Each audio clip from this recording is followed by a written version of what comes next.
thank everybody. Pretty much everybody knows who I am, but my name is Kathy. Is that I-E or what? Kathy Druckery was going to be here with the Rapid City Society of Genealogical Research, but she could not make it. So a couple days ago, I got her PowerPoint from her, and I kind of reworked things to my liking, and because I had no idea what her slides were, what she was going to say along with them. So I kind of had to fake it. But we're here to talk about family history and getting started in genealogy. I use both terms because to me there's a little bit of difference, and we'll kind of cover that. But for now, we'll get started. Genealogy, and of course, how many people here are actually involved already in doing some form of genealogy?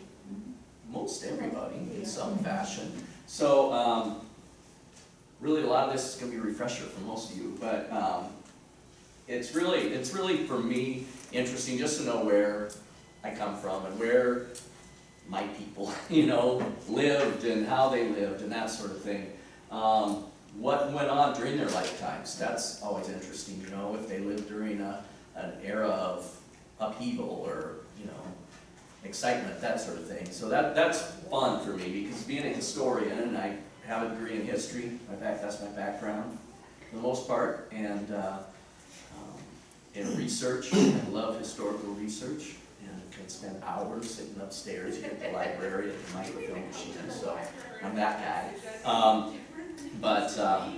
It's just an opportunity for me to tie me and my own family history back to those historic, moments that we're all part of and that are going on right now in our lives, and we're not really recognizing the momentous moments we're living in. So I think down the road, people will be looking back at us saying, wow, Grandpa or whoever it is was really involved in some cool times, So anyway. I'm sorry, I meant to shut this off. You're okay. Right. I was going to say too, as we're going here, if you have a question or something, please just interrupt me and ask, because I'd be glad to, I have no real set agenda on this thing. Like I said, I picked this up a couple days ago. So I want to talk about a few different things as we go through how to get started, of course, and what approach you're taking to starting your genealogy if you're just getting underway. And if you're not just getting underway, maybe you've never put any thought into how you want to structure it and what your goals are in your genealogical research. How to start your research, what kind of documents are out there, what kind of resources. We'll talk a little bit about resources you could find maybe here at the library, at the county offices, or online. There's a variety of different things, and right now is really an amazing time to be alive when you're a genealogist. So, and then I do want to go into some of the pitfalls and some of the myths and legends that you get caught up in when you're doing genealogy. Sometimes you hear, oh, I'm related to Daniel Boone, which I actually am. But last night, we were talking, and she said, I just found out I'm related to Daniel Boone. And I said, me too. And then I went to Tony Ross, and he was so amazed. So, and we're all inbred. Yeah, inbred. That's another thing we are going to discuss.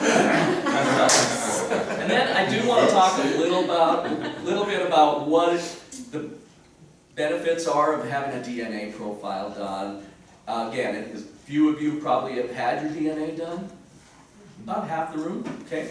So there's some real interesting things there. And I'll pull up my Ancestry account when we get to that point. We can kind of look at the kind of reports you can get and some of the connections it can make for you and stuff. So you're probably going to learn more about my family than you would ever want to know. My own family doesn't want to know a lot of it. So, and that's another thing you'll find out as you get deeper into this. A lot of times you think something's, oh, this is so exciting, and you'll tell somebody in your family, and they'll go, oh, okay, cool. They get sick of hearing it. They do. So I usually try to dish it out to them in really small doses.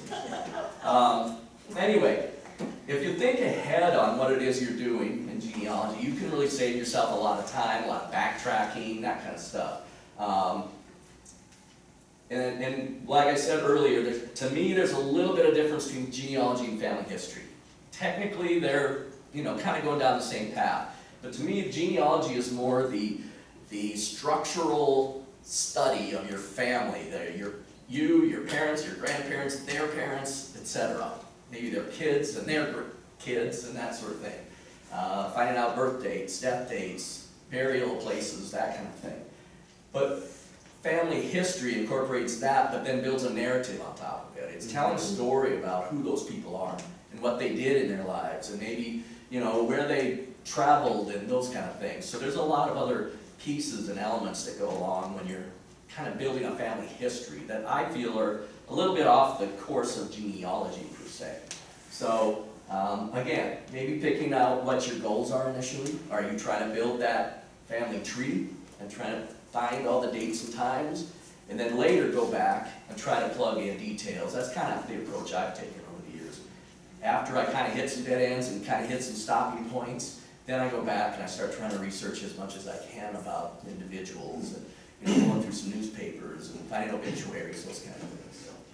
So, paper or digital is a big thing. We still have some traditionalists who want to see everything on paper. I was going to bring in mine, but I printed it out for my grandmother's 90th birthday party back in the 90s.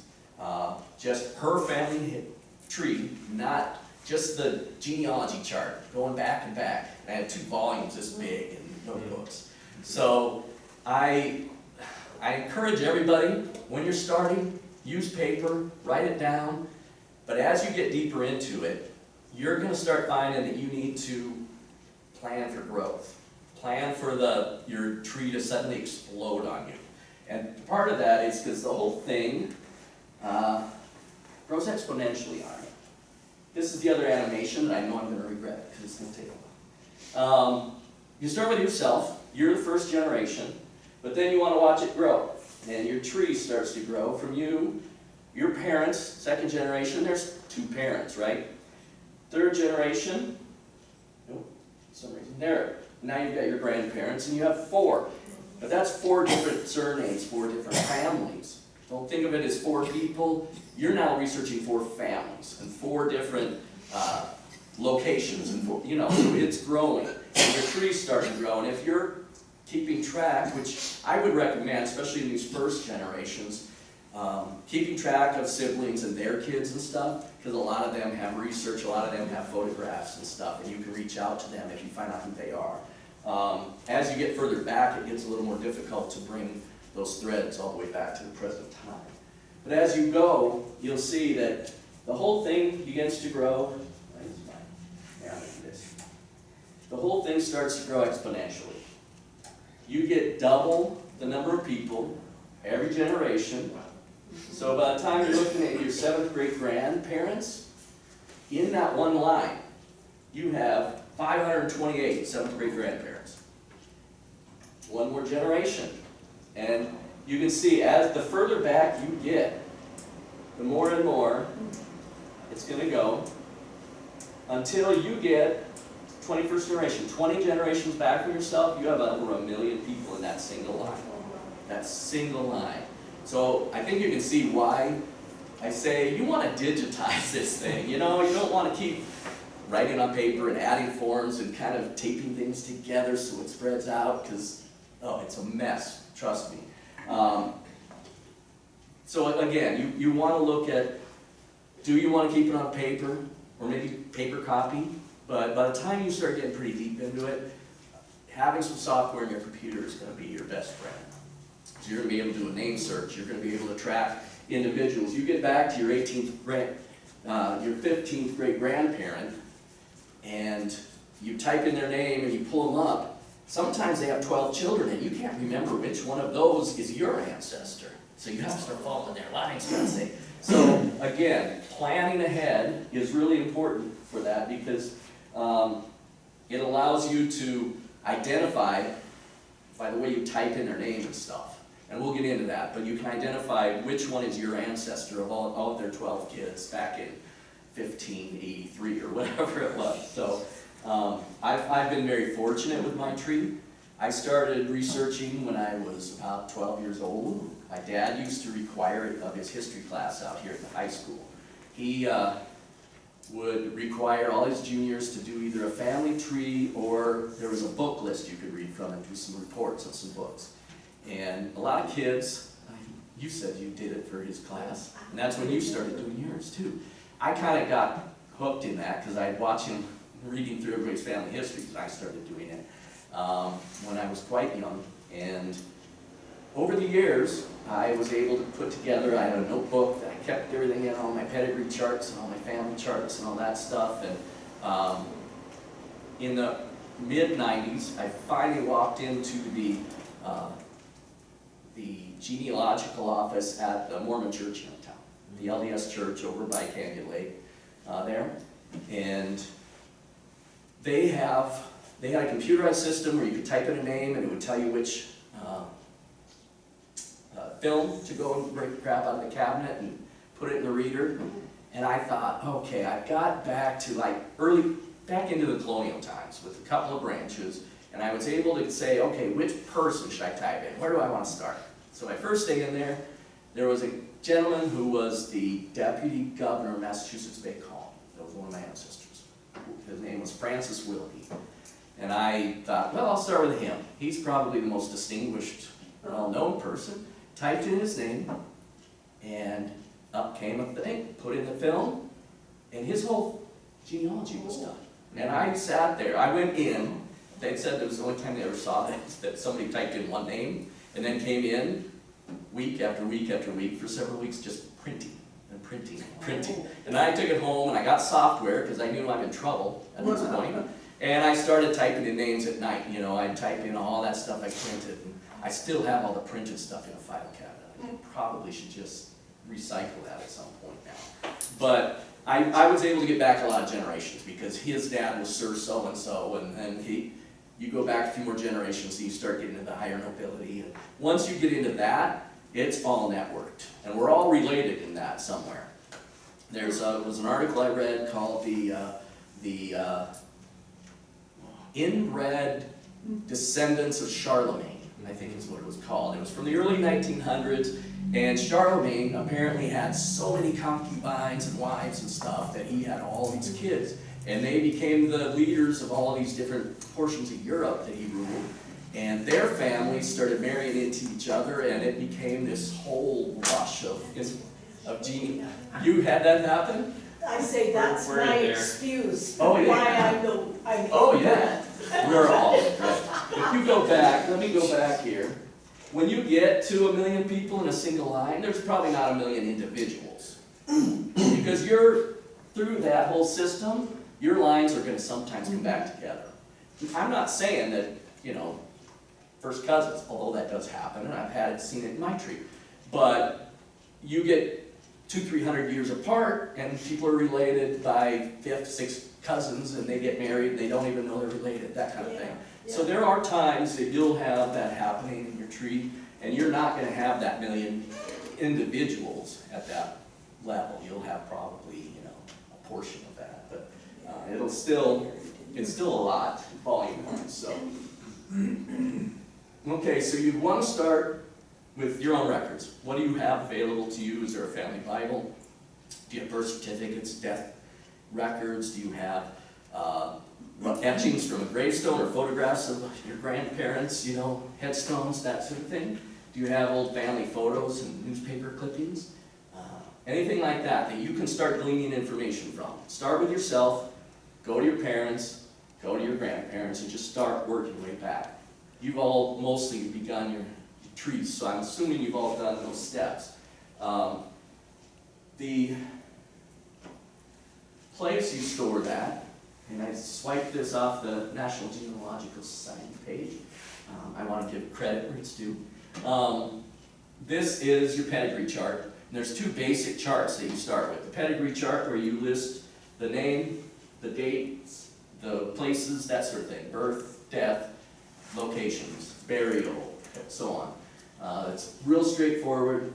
And like I said, this, for me, is more the genealogy side of it. This is determining who your ancestors were. Along with that, you have your family group sheet. And again, this is data, pure data. this is where you list more details about the individual, their spouse, their children, and if you put this online and do it on a computer, it's much easier, because a lot of times it'll do type ahead features for you, and it'll actually, if you start typing the name of a location that you've used before, it'll fill that in for you. You can select it, move on. So there's a lot of advantages to doing it. Is everybody here doing that has a tree, are they doing it online at this point, or on a computer pretty much? Is there anybody still doing theirs on paper? One, okay, you're brave. And can I make a suggestion, because I've done this since I was 5 years old. Kind of keep a log of where you find information. Your research. Because otherwise you Yeah. end up going back. Nobody told me that when I first started. So Right. I You agree want to with that. absolutely keep track of it, because sometimes you go back and you're looking through the same records just at a different source, and you're like, oh wow, look what I found. And you save it, and then you realize you already had a copy of it, and it can get really a mess. Plus, if there's a place where you've looked and there weren't any records, you want to be able to keep that off to the side, so don't keep going back there to look at the same person with the same name, but it's not your ancestor, that kind of thing. Fortunately, most of the ancestors I have odd last names, or unusual, or rare.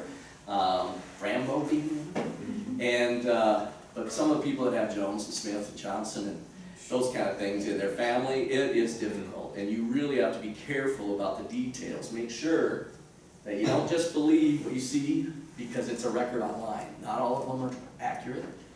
There's very well-intentioned people that put things out there because that's what they believe, but it isn't necessarily fact, or it isn't necessarily your fact. Sometimes it's not your ancestor, but again, the name and even the location might be very similar, and you kind of get drawn down a bad path.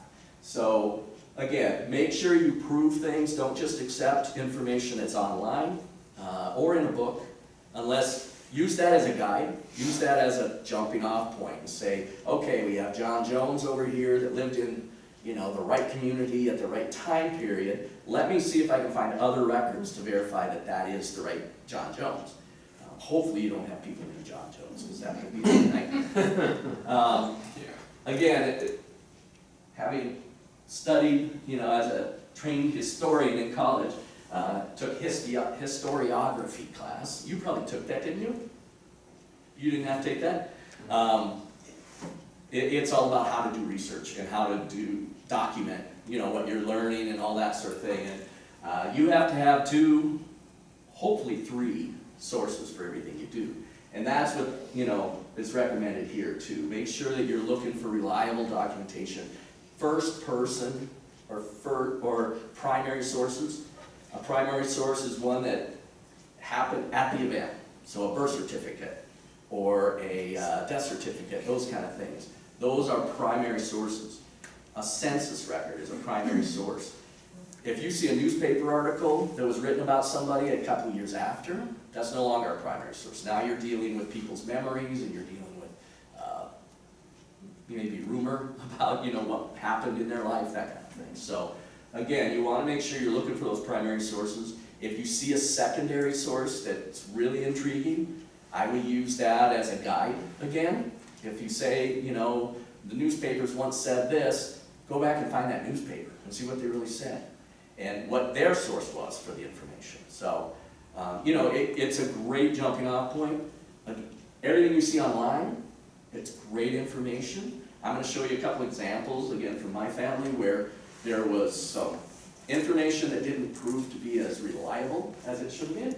And, but there's some truth, there's little grains of truth and threads of truth in it that you can follow and find out where that information came from. Just was mentioned, documenting your sources, make sure you know where you found something, copy it. Don't be afraid to copy it. If you copy it, down at the bottom there, give credit where credit's due. Somebody wrote up a nice history of somebody and you're saving that onto your family tree, make sure you say they're the ones that wrote up this history. There's nothing, I see it all the time. I put a lot of photographs on my family tree, and I see pictures showing up on other people's family tree that I know are mine because I edited them to be their face or whatever, and I see the exact same photos. again, I don't really care, but if you put a lot of time into writing something up and somebody else is claiming it as their own, it can, sometimes sour your whole attitude about sharing information and trying to share. So,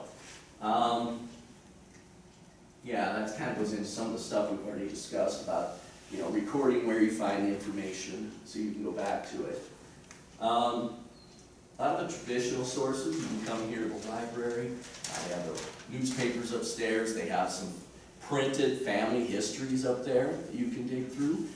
Sometimes you can look through the card catalog for a certain name or a certain location. I would encourage you to look sometimes not just at names, but at locations. If you look at records from a church in whatever town that you're interested in, sometimes you'll find your ancestor in those records, but nobody's ever broken out the record to, by name. And you'll be able to dig into those records and start looking and say, oh, here's John Smith. He was born on this date because he was baptized here at this church, that kind of thing. So I encourage you to get kind of creative with your thinking that way. Don't just focus laser on their name. Is it there? There's no record of it, so I'm moving on. Government offices, you can go in and get birth certificates, marriage certificates, copies of court records, that kind of thing. But there's a lot of information in that. You get a birth certificate, now you have another generation because you have their parents' names. Sometimes you'll have a death certificate and it'll tell who gave the information at the bottom. So, if there's one of their kids or something that they're living with that gave the information about where they were born and who their parents were and stuff, you know who that was. That's all important stuff. You want to pull out every one of those details. Family conversations. Did somebody say something? Yeah, but the land records, how far back can they go? There's some land records online for people that took out homesteads. I've seen homestead records going back into the 1870s and 1800s anyway. I found land records for one of my ancestors that was down in the Minnecaduza area near Valentine, and he took out a homestead down there, and I found it gives description of the home he built, how many square feet, how many rooms are in it, all that sort of thing, because you have to prove up on it. You have to prove you built a home, that you stayed on the land, if you planted trees, all kinds of things. And all those details are in those land records. Okay, It's will really they also something. have the land record, when they have them for the auction, will they also have them on the land deeds? That might be in court records. That might be in the court. It might be. It depends on the circumstances of the auction. If somebody died and it became, they auctioned off the property, then it would probably be in court records. Okay. But if somebody was just selling off the property, that you might have a better luck looking at it on newspapers and stuff, because they would be advertising the auction, Right. that kind of thing. So. Thank you. Family reunions, and I've done this with my wife's family. They tell some crazy stories, man. Her mother's side, they were. Whew.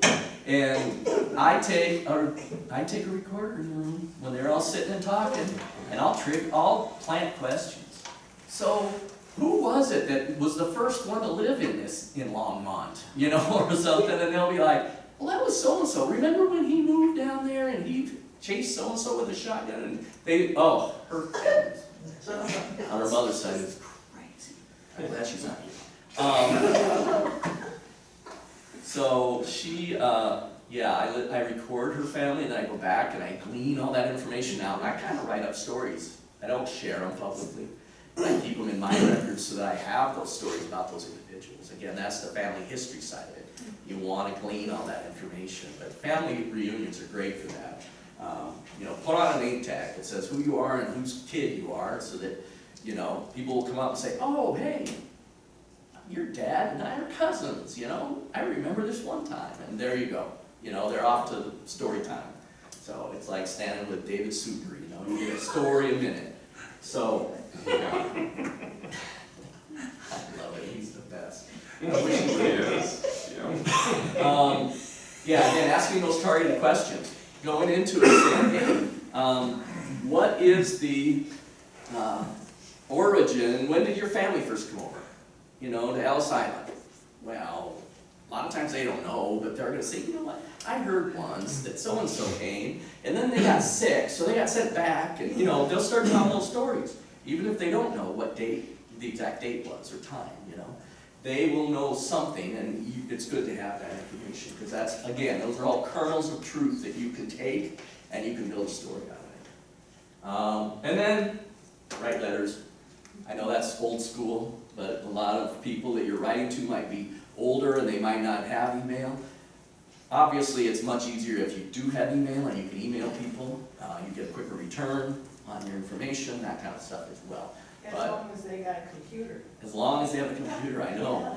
That's where the letters come in. If you don't, my mom, you know, she's still writes with all her cousins, and they start talking about, they write letters about old time stuff that they did in their family. So she had over 120 first cousins. Though, Good. so she, yeah. So they have a tough time keeping track of who they all were. Hey, Mark, Yeah. would you consider an obituary a primary source, or is that kind of like hearsay, you need to back it up with actual Yes documents? and no. I have, here I go, I'm gonna tell a story. I have an ancestor who lived in Valentine, Nebraska. He was a judge there. He was a Civil War vet, and his obituary had a lot of information about his life. I found out later that that was from a biographical piece he had written. They were doing a book in Nebraska about veterans that lived in the state. Yeah. Then he had written up his biography to tell about his life and his experiences in the Civil War and after the Civil War and stuff. So there I was able to find out, well, that came from him. So this is a primary source in my reckoning. Now, we're dealing with his memory too in an older age, so, you know, to me it's still a primary source. Yeah. But I turned around and I went back to everything he said in that biography, and I tracked each thread. He said he was with this group in the Civil War, and then he left that unit, and he went to that unit, and they fought at this place. Well, I went and I found the history of that battle, and sure enough, that unit was there. So you're able then to, again, create the story from the little kernels that are in it. You know, he was a trapper in the 1850s up on the Red River of the North, and and he traveled on the first paddle steamboat that the Far West, or whatever it was called, or the Northwest, that went up to Winnipeg. So I went and looked, and sure enough, that same period of time, people hauled pieces of a steamboat over to by the Sisseton area, put it together, and ran the first steamboat up there. So, you know, those are things that you can verify then. You can go back and you can look at that person and say, okay, you know, this is accurate information. I would use it as a primary source, but verify it, you know. I think that's always a good idea. Just verify everything when in doubt, so. I'm not really watching the clock, so we won't too far over. Online research, amazing. There is just so much out there, but just always, always verify everything. Again, we kind of keep coming back to that, verify, because you're on there and people have posted their research and their thoughts. There are a lot of primary sources. There's books, there's records, there's all kinds of things that have been posted online. There's photographs. You can go to the National Archives and pull up all their photographs are on there. They also have a newspaper database that's separate from Newspaperscom and has a lot of different newspapers. So check out the National Archives online. But just because it isn't online doesn't mean it doesn't exist. That's something people fall into, and I myself have done it. Oh, there's no records for that person because I've looked online, but not everything's online yet. And as much as we like to say there's all this information online, there's still a lot of it sitting in local courthouses or in local people's, you know, shoebox in their closet, that kind of thing, you know. So dig when you are online. There's sources you can do, Ancestry.com. You can type in a name and do a search. Family Search is a great one. You probably use that. That's the LDS Church, the Mormon Church. They have genealogy and family history is a big part of their religion. So they go into real depth with this. So I've actually been to the Genealogy Center that they have, the Family Research Center in Salt Lake City, and it is amazing. Have you been there yet? I went through and it was closed for COVID. Oh, yeah, yeah. And I went through, but I will go back. Yeah, So I can- I've been there several times, and it is just, you gotta go in with a plan. That's the thing, when you go into these places, or even here at the library, know what you're looking for, know what you're coming in to find, because you can then laser focus on that, try to get it, and then as you're going, you pick up little things that you find along the way, and you kind of start getting off on it, in the weeds a little bit. So several of these research sites like Ancestry.com, you might be able to do a single search and then you're required to buy a membership. Yeah. So you find that's really worthwhile to keep a membership in For one me. or more of these? For me, I use it for, of course, my genealogy, which I spend a lot of time working on. Right, But I also use it for my historic research that I'm doing. You know, so if I need information on Baldy Ford, who was the first guy to murder somebody in Sturgis, October 30, 1878, I can go in and find census records on him and find out where he was from. is that from Ancestry.com? Or Family Search. You can get a lot of census records on Family Search, and that's free. Family Search also will let you do your family tree on their site for free. You just sign up for a free account. And does the library here have Ancestry? I don't believe they do. Because in I my think they own, have. yeah, and Oh, some, do they yeah, down and some of them, yeah, and so, Yeah, you can go on and use their account Yeah. and find information Yeah. and then copy it to your tree. yeah, Yeah. I know the Wyoming ones do. And so Yeah. you can- One thing I suggest if you're looking at a membership for Ancestry, I also paid for a membership. I try to find when they're doing the specials. Yeah. I don't wanna suggest this to anyone, cause I don't know if it's the way you're supposed to do it, but I've even done it where you can buy it for a family member as a gift price for 6 months or whatever. I'll buy it for myself Yeah, and then still get that good price. I buy it for myself. You do that too, then? But it's a Yeah. gift, it's my birthday present for Yeah. my wife and kids, and then 6 months later, when it renews, it's my Father's Day present. So when I open my thing, it's gonna say, you need to renew your membership, because I just had to put my new debit card information in, so. But that can be a lot less per month than if you Mhm. just go and start paying the base rate per month. Yeah, and we're in that window right now, Father's Day, Yep. Mother's It's a Day, good time. Christmas, all of those type of things are when they're offering reduced memberships, and you can buy it for 6 months or a year at a time. Yes. The other thing you wanna look for is that's the time to buy your DNA tests if you're doing it. Because right now, they're usually about $100, $99, and they cut that in half on Father's Day and Mother's Day and all those kind of things. Lee? If you're talking about Ancestry.com, Yep. actually here at the library, if you come in and use our computers here, you can access Ancestry.com to do research. No, I knew you could. it's a free account here to Good do to know. research. I You knew can't you- save to your family tree, but you can You actually, can research. you can research here, give you an idea if you want to actually get involved in it and spend the money Right, to do it. yeah, I mean, that's a great way. And then there used to be another one that was something Quest. Yes, What was that called? Ancestor Quest or something? it was history All quest. my family too, wasn't it? Yeah, and I think most libraries had that. There's another one that I use, and it's called FamilySearch.org. Yep, yep, And yeah, it's- we were just talking about that too. Yeah, And that's that's a one free of- one. Yeah, that's a free one, it's put out by the Mormon Church, but what I've discovered with them, a lot of the records they have in there, they've actually scanned in the actual census documents or whatever. So you're not reading what somebody has transcribed, you're actually looking at the document itself. You're searching under what people have transcribed, but you can go in and look at the document and see if there were errors or if, you know, what they actually said, because maybe they didn't transcribe everything. And there's the birthplaces in there for their parents and stuff, and what language they spoke is all listed in And there, you so. can, with those, you can actually, if you're looking, if you have the family name and you know what you're looking for, and you see a record that, okay, that's the person, but the name that they have it down under isn't quite the same, and then you look at the actual census record and you go, oh yeah, that's my ancestor. Mhm. And be It's sure, because of the handwriting Yeah. that was written crazy. Yeah, But be sure and check who did the Yeah. numeration too, because I've done that and was looking and come to find out this beautiful handwriting belonged to my husband's uncle. Oh, Cool. And so that's really fun Yeah. too. If Yeah. you decide- And I had an ancestor who did enumeration when he was an agent or whatever down in Rosebud. He did all the enumeration, it's his handwriting. Yeah, It's cool. so that's, Yeah. The 1950 census has just become. Just, yeah. yes. And Yes. the neat thing about Family Search, and I was gonna get into this later, we'll just roll.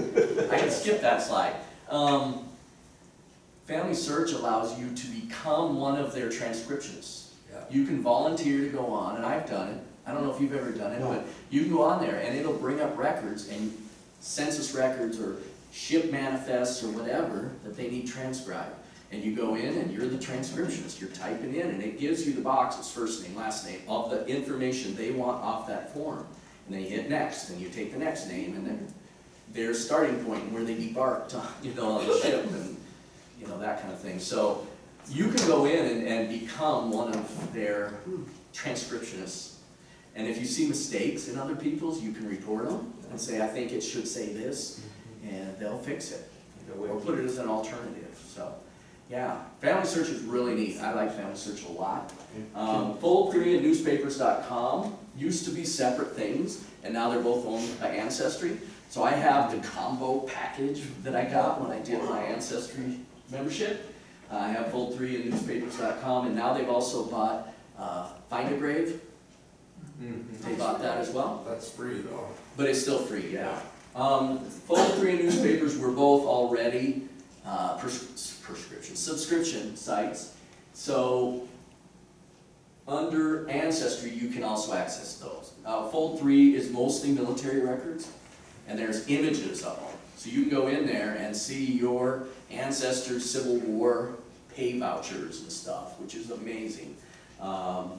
Newspapers.com, you've probably heard of it. There's a lot of different newspapers that are listed from all over the world, but specifically the US mostly. And you can go in there and you can do a word search or a name search and find newspapers, and you can close the range down to one state or one newspaper, or open it up to the whole country, date ranges, everything that you can narrow it by. And go into newspapers and type it in. And again, I use that a lot for my history research in addition to my family research.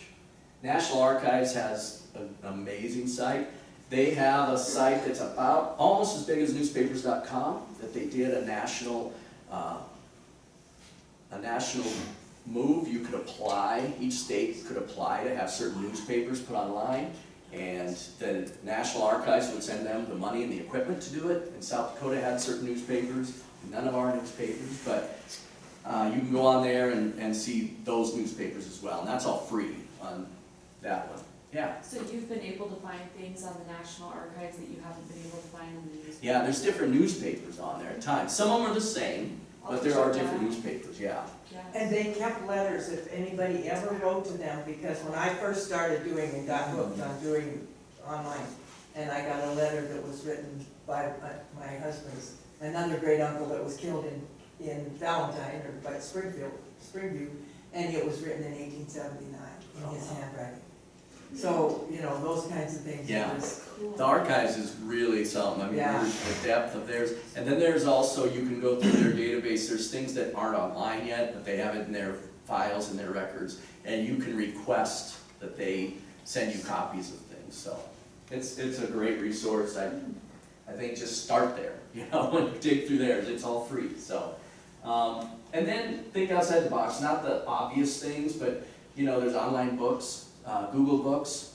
I've used that a lot. You can go on and you can search through book titles, and it'll search through the actual text of the book. So if you're looking for a person's name or a location or a battle or whatever it is you're looking for, you can type that in and it'll pull up books on PDF form that are there.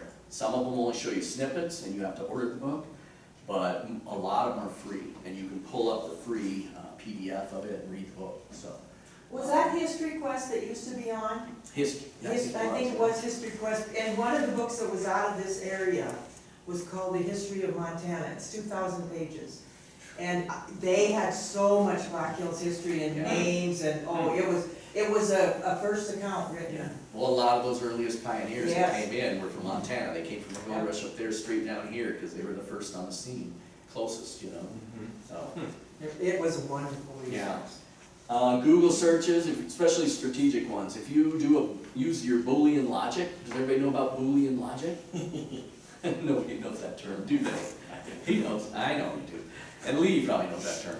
But Boolean Logic is certain characters and stuff you can use in a search to clarify and narrow what you're searching for. For instance, if you're searching for Logan Lamphere, it's gonna search online for everything that has the words Logan or Lamphere, or both. It'll find millions probably of things. But if you put quotation marks around Logan Lamphere, it's gonna search that exact phrase, okay? That's part of Boolean logic. There's also things you can add, like if you don't know what a letter is in a name, like I have an ancestor, I'll be showing you here in a minute. Last name was Caton. He came over from Ireland. The name was spelled C-A-T-E-N for a long time, but then they started spelling it O-N, and the generations after him all spelled it O-N. So a lot of records about him, you don't know what it's gonna be. But you put a question mark where that E or O should be, that's part of Boolean logic. I have quotation marks around it, and I have a question mark where that letter is. And it'll replace that single letter and look for anything that has a different thing in that spot. But the other thing's all intact. You could put an asterisk in there and it'll replace several letters. So, look up Boolean logic. There's all kinds of little tricks you can add to your How do you search. spell Boolean? B-O-O-L-E-A-N, yeah, Boolean. It's an old computer science. It is, term. I don't even know if it's still called that, but Yeah. it is? Okay. I learned it a long time ago, so I use it. It really will narrow your searches. You can also use that on Newspaper.com, you can use it on Ancestry, all of those. Putting quotation marks around a name will narrow that search drastically. You won't have all these crazy, things that don't really adhere to what it is you're looking for, so. Again, be careful to evaluate the quality of the information you're finding. If it's a secondary source, go and find primary sources that verify what it is you're reading. Mark, can I get that about 4 times. Can I add something there to the Yeah. quality? I'm doing some research for a presentation, and I'm doing it on different soldiers. And one of the soldiers that I'm researching was in the 54th Massachusetts during the Civil War. And if you're familiar with the 54th Massachusetts, it was an African-American regiment. The movie Glory was about the 54th Massachusetts. Well, I looked him up on Ancestry.com and found lots of information, and somebody has a part of their family tree is this gentleman. There's one record in their family tree that has a John Harper, 1870, as a university student in Minnesota. So I looked at that record. It has that John Harper listed as white. It's not the same John Harper. Everything else on that family tree of that person is the same the correct John Harper, except that one item. It's like, weren't they paying attention to what they were? It's worth connecting? following, it's worth looking into. Sure. Unless he But was you can debunk adopted. it, too, so. But in 1870, he wasn't in Minneapolis. He was in the military. He was a professional soldier. And all the other records that they have attached to him there are his And he was a military. Buffalo soldier, he was an Yeah, he was in the African-American. 25th Infantry out at Fort Meade. Mhm. So, But yeah. that just shows you need to look at all the details. Right.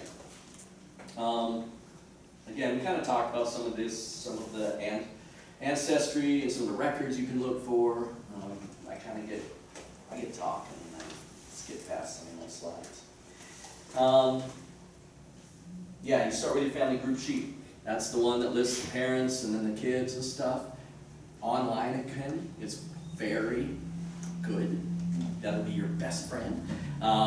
And Because you can then go back, and again, I'll show you with my Ancestry account, but you can search people's name, and it'll pull up everybody with that name in your family tree. You know, and maybe there's duplicates within your family tree, and you can look at it and say, oh wait, those are the exact same birth dates and death dates, and their name is spelled just a little different. You go and look, yeah, same person. You can merge those people. So having it all online can really help you, especially when, again, you have those points in your family tree way back where they start coming back together again. You know, that happens to everybody's tree, I guarantee it. They vary within the holler. Yeah, but it might be 8 generations apart. Sure. You know, Sure. but they don't know they're related. So yeah, So the way you've done that in Ancestry in your tree is to merge that. yeah. Cause I have that, but I wasn't sure how to make them be the same person. Oh, okay. I can show you. Do the I merge. can show you. I've done the merge Okay. a lot of times. I've done a lot Yeah. of instances of that. Yeah. You get back to the Middle Ages, and everybody's doing this and coming together, and especially those, like I said, the inbred descendants of Charlemagne. That thing. Oh man, all those royal houses were just like that. All you have to do is look at the kings of Spain in the early 1700s, and you'll know. Let's see here. Yeah, siblings. I don't always put siblings on every family group, but especially the ones that are closest to me. I try to come up with all the siblings and maybe their spouses and kids, because that allows me, if I hit a dead end on my chart, maybe one of them has information coming from this direction, and you can run it. You can pick up where you're missing information. Yes, I sir. just want to introduce myself. Oh, yeah, for those of you please that don't know me. I'm Lee Stroshine. I'm the archivist here at the library. That's why I know, and I've done a lot of genealogy research. And if you have any questions about any family history, anything, feel free to come in and ask for me, talk to me. We do have a number of the newspapers of the area on microfilm as well here in the library, if you want to spend some time going through Is that. your microfilm reader, are you able to copy now on your Yes. computer again? Yes. Awesome. So, For a while, they weren't able to do that. yeah, no, we can. Couldn't make I gotta go back to work, so. I yelled to you earlier, I said, hi Lee, because I knew you'd be listening. Yeah. A quick question. Yes. Has anybody ever undertaken a project of those big ledgers of the Sturgis Weekly Records? and I don't digitize those? think so. That would be a project. We, as a historical society, we've been in talks with Rapid Sioux Journal, and they're planning to donate all those to us. We just don't have a place to put them Well, I'm yet. talking about the ones that are. I know, these are the Journal's copy of all that they inherited from the local newspaper here. So there's another copy of them out there, and we're planning on getting those, and we're hoping that at some point we can get the grant money to digitize those and make them available. Then you can search without. Right, Going through pages. yeah, page by page. Yeah. Anyway, Belfish Library also has theirs on micro, that you can copy now too. and the Rapid Sioux Journal still has all the Belfouche papers up there too, in bins, and they asked us if we wanted those too. I was like, really? Because there's a lot, bins and bins and bins. Your county historical society might want it. Right, yeah, but if they already have them digitally, they might not Yeah. too, because they have a lot for both the papers in Belfouche. Thank you. Yep. Stop back, please. When you're recording your information, again, this kind of goes back to the first thing we were talking about. Make sure you have a plan. I like to record all the names of my direct ancestor in all capitals. So if it's John Smith, I capitalize that.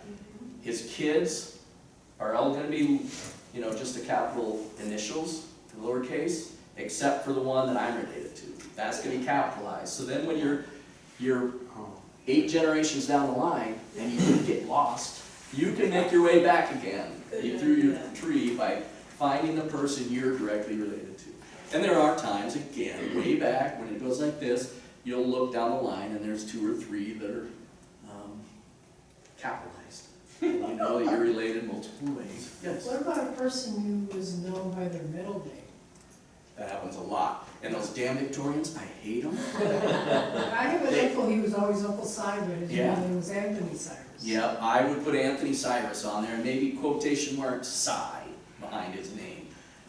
Or in There's a suffix thing that you can add information if they have titles or if they have, you know, sheriff of Meade County or whatever, you know, that you want to add to it. You can add that on there, and you can put psi in that one as well. But you want to have it in there represented somewhere, so that if you do a name search and you don't think to call him Cyrus, you just want to call him Psi, you'll still find it. Yeah, the Victorians were horrible at that stuff. They always went by their initials. It drives me crazy. You're looking at records and, you know, there might be a W.R. town, and there's another guy who's an R.J. town, and you're going, who are these people? And then you finally dig into the records and you start figuring out what their names are, and then, yes, that is related to me. You know, or no, that's William and not Watson, you know, that kind of thing. So, yeah, they used, and they all did it. You probably remember as kids, you know, people that had, just went by their initials all the time, and that's what, it was a Victorian thing. R.B. Williams, yeah. That's what it was. Names. Do you want to know what R.B. stood for? I don't know either, it's my neighbor. Most of my relatives, Richard Lloyd, has Richard B., I know it's that, but I don't know. My dad was Skip. Richard B. My dad was Dwayne. Try to use maiden names wherever possible. His name was Harold, they named him Bud. Using maiden names allows you to, one, break into that family, because now you know that that the Joneses are here, but now you go off on the Smiths. The other thing is, just give some credit where it's due. Okay, when you weren't Mrs. So-and-so, that drives me crazy, but you do not find them in history. They're so hard to find, or sometimes you'll see so-and-so and his wife, the daughter of, they don't even tell the wife's name, but they tell the dad's name. Oh, it's frustrating, and I just give credit where credit's due. The Fruit Hotel register, you know, John Jones and wife, Yeah. you know. Yeah. Mrs. John Jones. Who else What is could it, it be? E-Town? She doesn't need a name. I bet, yeah. Oh, it's frustrating me, but just please use maiden names when you can. Sometimes you won't know them because they don't appear on any record. Yeah. But where you can find that, use it, because now it opens a door to a whole other family, a whole other line of research. Dates are recorded, usually in military format. Europeans are always using that. So instead of 6/18/22, which would be today, they do 18/6/22, the day, the month, the year. It makes sense. But we don't always make sense.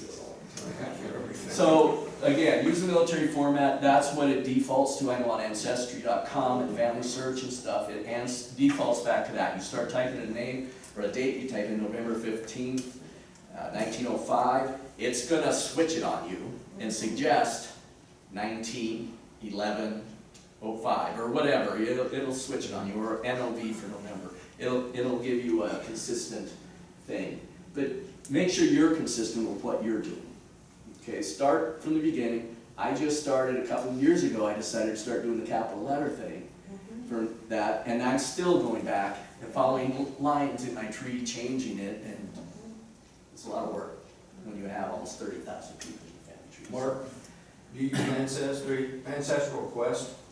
I've used it. Because they colorize those, so you can follow your. Yeah, and some of them will colorize family lines. That's what I mean, yeah. You know, so if you have a major line, like your paternal line Right. might be all blue, and Right. your maternal line will be all red. Yeah, exactly. And then as they branch off into others, there'll be different shades of red or blue, or it'll go into greens, that kind of thing. So, some of them will do that. It's nice, but it's more visual, you know, thing. It's not It something doesn't that's print gonna, out that way. yeah. Oh, Stories and anecdotes. We kind of talked about family reunions and stuff. Family stories. Take them down, even if you're not sure if they're true or if they're the most ridiculous thing. Record them or write them down when you get home so that you remember it. Because there's some ridiculous stories that turn out to be true, okay? Talk with a lot of people, not just relatives, maybe you know people that knew your family here in Sturgis and 50 years ago, you know, that kind of thing. So, verify your stories. I'll say that at about every slide. Verify your information and make sure that it's important. You can still record it on your family history, but I would say legend has it this, but it's unverified. You know, make sure you spell that out, because 3-4 generations from now, they're gonna just take it as gospel and you knew what you were talking about. Okay, here's some myths and stuff.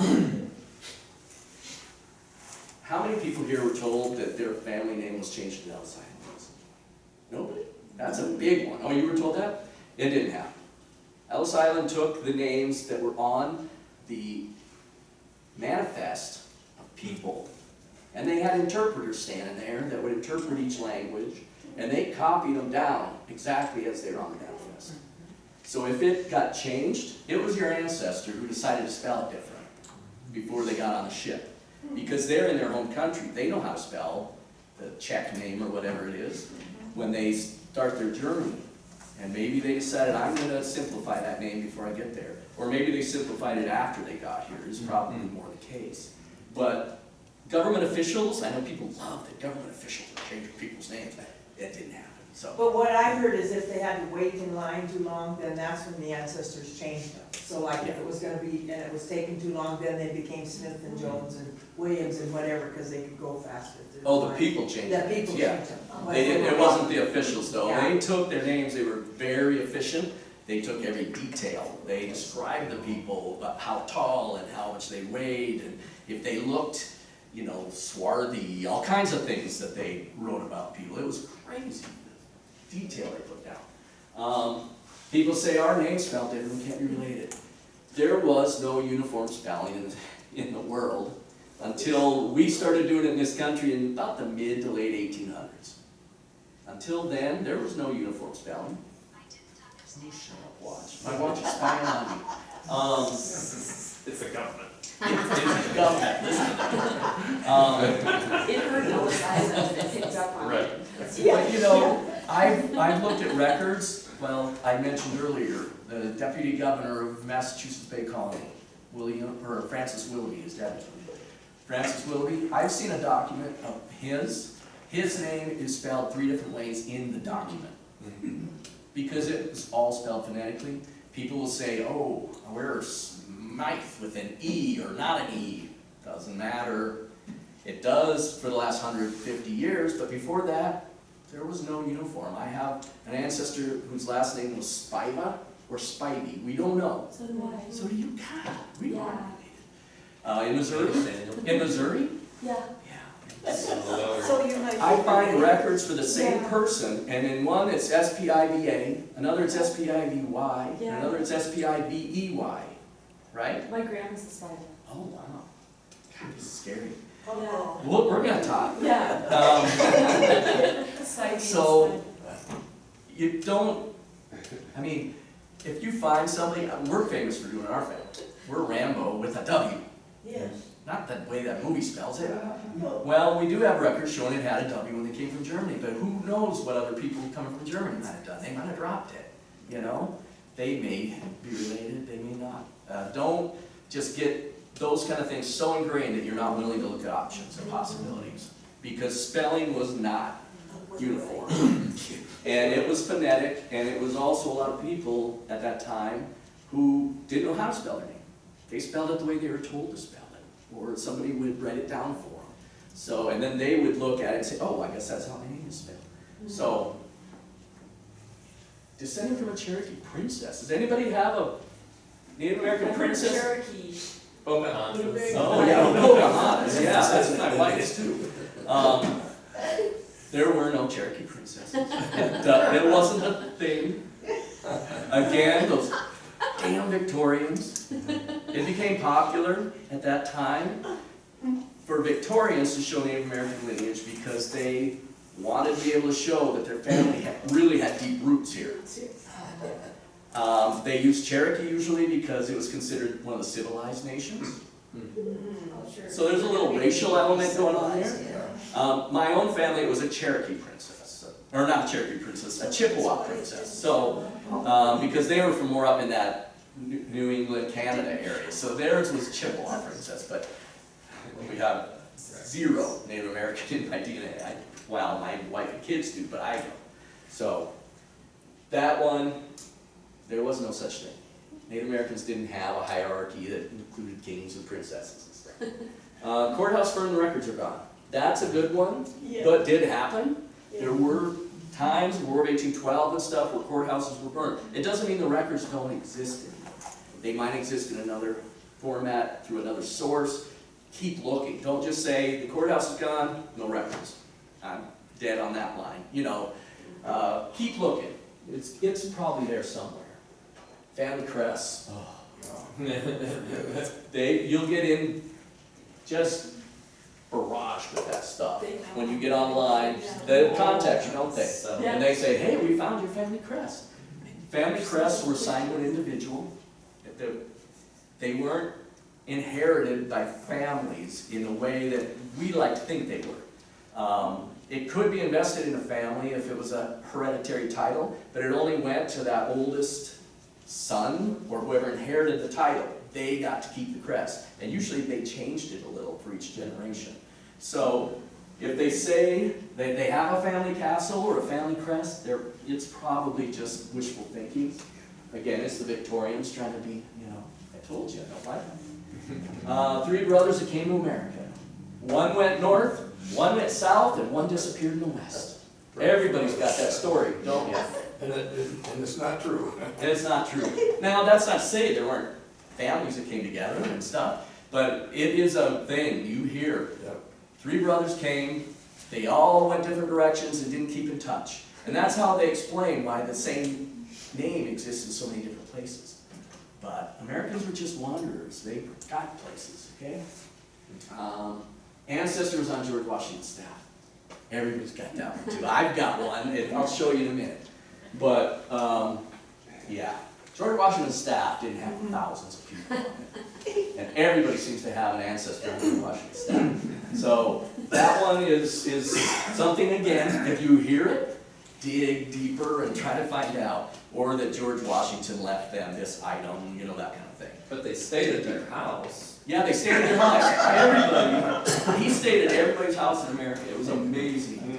When the Cherokee So, princess came for them. Along those lines, this is my General Washington staff story. That's my ancestor, my 3rd great grandfather, Hugh Caton. Again, he came from Ireland in 1840, born in 1826. He was in the Civil War. That's his photo from the Civil War. It's been colorized and stuff at that time. They added the gold buttons and the flag. But that's one in a tintype that I found in my grandma's house. The story behind my grandmother told me, and I've heard it from her siblings too, all my grand aunts and uncles, that he served on General Grant's staff in the Civil War. That he was taken a prisoner of war by the Confederates, served in a POW camp, was finally liberated toward the end of the war, but he couldn't remember anything because he had been treated so poorly. That he wandered around for a long time, finally remembered who he was and came home, but he was in such horrible condition that it took forever for him to heal up. Okay, first tip would be the picture. I mean, if he was on General Grant's staff, he's an officer, that's a private's uniform. So, you can look at that, but they didn't have the picture. She didn't even know who that was. I was able to identify him. Here's the actual reality when I started looking into his background. Okay? I followed those threads. I wanted to know, is this true? Well, it's easy to look up people's military records from the Civil War. He served as a private in the 9th New York Heavy Artillery. He served about 1.5 years, latter part of the war. He spent a lot of his service in the hospital. He did get slightly wounded at the Battle of the Wilderness, but then he also got gout and dysentery. And he basically was discharged for dysentery, which, it sounds kind of dysentery, whatever now, but that more people died from that than bullets in the Civil War. It was a huge problem, and people were just loading up the hospital, especially in Battle of the Wilderness and those kind of things, where, they were stuck in these miserable camps, it was wet, and all of that. So that's where the gout comes in too. He got discharged and went home. And he had a normal life. He did end up getting a small disability, when he was living over by Salem, South Dakota, or Dakota Territory. But he, none of it was true. Now, I told my grandmother, I found all this. Oh, really? Wow, that's amazing. A couple weeks later, I hear her telling the story to somebody else. And, you know, I have so many relatives, I thought I'd probably have some in the room here, and I could find out what their version of it they heard was. But, yeah, she had absolutely no interest in hearing what really happened to him, because that's the story she was told. Now, I did some digging. I started looking into the family history of, you know, various members of our family. The guy on the top is my ancestor, Watson Town. The guy on the previous slide was my grandmother's paternal great-grandfather.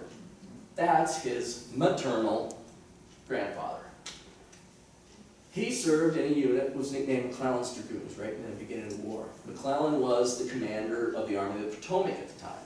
Later, General Grant became the commander of the Army of the Potomac. He had a brother on the bottom, Lucian Town, who was captured in Virginia and served as a prisoner of war in Andersonville. And he was like 70 pounds when he got out of there, and none of his kidneys or anything were working right, and he had to feed people for food. And I have, when he was trying to get his pension later, I have letters that were written by people that knew him in the camp and what he went through and all this stuff. So it's fascinating reading. But he was a prisoner of war for the Confederates. Served in Andersonville. He took years to recover. Never really did recover. Was always weak and troubled by, you know, what he had gone through. They were neighbors in Iowa for a while before Watson Town, my ancestor, moved into Nebraska and lived near Valentine, became a judge there. So at some point, my feeling is they combined all these stories into one person and then assigned it to the wrong person because they knew he was in the Civil War. So that story was a benefit. Even though it was all wrong, it was beneficial to me because I was able to take the little pieces of it, the threads of it, and say, okay, how does this fit with my family? And to go back and verify who served in what unit, where did they serve, what happened to them in the war, that sort of thing. So that's my theory on why they had that story. You know, he was not on General Grant's staff, I can guarantee that. These are some hit list things. They're kind of the biggies that everybody looks for in their family tree. Everybody wants somebody to write at Ellis Island. Anybody here have an ancestor right at Ellis Island? I do. I think so. A couple. People love to see that they had somebody in the Civil War, the Revolutionary War, a patriot. Somebody to write on Mayflower, was a signer of the Declaration of Independence. All of those things. The Salem Witch. I have all of them but one in my family. You probably have a lot of them too. I have not found somebody who was a signer of the Declaration of Independence. Oh, I Yeah. wish. Yeah. Awesome. I had 3 sisters. I had 3 sisters that were all accused of witchcraft. 2 of them were killed, and their brother was my great ancestor. So, yeah. Anyway, yeah, those are kind of the things. And other things, people want to find somebody that was on the Oregon Trail or went to California Gold Rush. There's things that everybody likes to find. It's great, and I love finding those kind of things. It's like, wow, kind of moment. But don't chase it. You know, don't spend your time researching to an event. You know, research your ancestor. Find out what they did. Do a little more digging on it, and find out. Oh, do they have a military file? What capacity was it? You know, that kind of thing. And eventually you'll find some of these things. So, but you know, it is fun. You find something like that. You find somebody that was in the Revolutionary War, and it's like, oh, that's cool. That's the founding of our nation. You know, that kind of thing. So, especially as a historian, it's fun. DNA research. Again, we kind of went over this earlier. A bunch of us have done our DNA. I think about half the room had done their DNA. There's a lot of different sources out there, and a lot of them take different approaches. Ancestry.com does a general DNA, but there are other companies that do specifically mitochondrial DNA and Y-DNA, which are maternal and paternal DNA sources, and it comes up with different, very specific results. I went with Ancestry, and I've also done it with 23andMe, thank you, yes. I did 23andMe. That's what I've done. The results are very similar, but they do kind of organize people in different clusters sometimes, based on what their results are. So, like, Ancestry.com, if you have England, it kind of goes over and it counts in Calais and a little bit of, into France as well. Where 23andMe probably doesn't have that. They're just England. So there's a little bit of difference in how they clump people. As your DNA evolves, as more and more people get, your DNA isn't evolving, but as your results evolve, because more and more people are doing tests, they're able to narrow those. And sometimes you'll have a shift, and suddenly your percentages change a little bit from Sweden to Norway and back, or that kind of thing. So. So would there be an advantage to doing your DNA for both Ancestry.com and 23andMe? Because you're gonna hit a whole different pool of people on both sides. Right, you are, and I've done both. I have both. I did it 23andMe first, and because I have all my family tree on Ancestry.com, I don't know why I did it that way. I was able to find links to people that had similar DNA and that kind of stuff, but I ended up saying, you know what, my family tree is on Ancestry, and I'm able to link my DNA directly to my family tree, and it'll come up with possible matches and tell me if they think they're a second cousin or a third cousin, that kind of stuff. So, yeah, I ended up going that route. There's a lot of different ones out there, though. So. Can I tell my family story? Yes, please. My grandparents, Kerwin side, homesteaded, or he came in 1876 by spearfish. And my mother knew very little about them. But their obituaries each listed that they had some siblings, but not how many. So finally my sister decided she was gonna do the DNA business, so she did. And was able to she's tracked down almost all the siblings on the great-grandmother's side. And she went to Ireland last summer and got to stay with some cousins, which are as close as the cousins that I have here. Wow. And got to go to the graveyards, and they were so excited. I feel bad because my mom would have just treasured that, but anyway.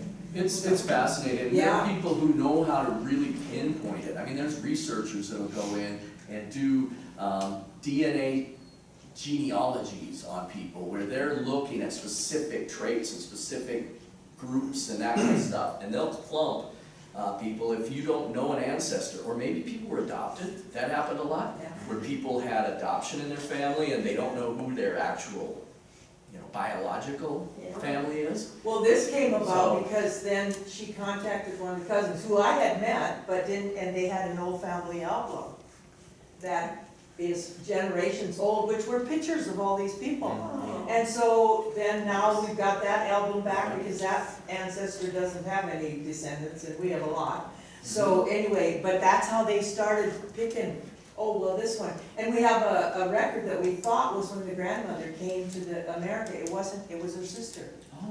And so then that started tying back. More details. And the sister who was never interested in this now is totally into it. And it is, my wife is not interested at all.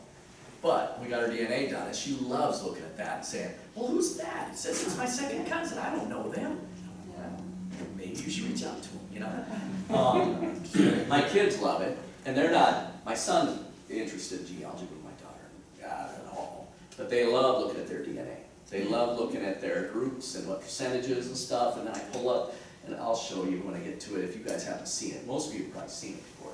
But it'll show you who your DNA matches with, and what percentage and what possible relationship they might be to you. So, it's fun. A lot of people, again, are paranoid a little bit about it. I know I have a brother-in-law who won't do it because he doesn't want the government to have his DNA. He was in the military, just retired, and thank God his DNA, trust me. If he was in the military, they have everybody's DNA because they want to identify people on the battlefield now. They don't think they're ever going to have another unknown soldier from the war because they're able to identify the DNA. So, anyway. There's some great surprises, and you can really get past your brick walls in your tree through this, because maybe you look and I have a brick wall on the Rambows back in Germany, because we don't know where in Germany exactly. We know the region of Germany, northeast Germany, but we don't know exactly what community, we don't know who their relatives were there, or anything.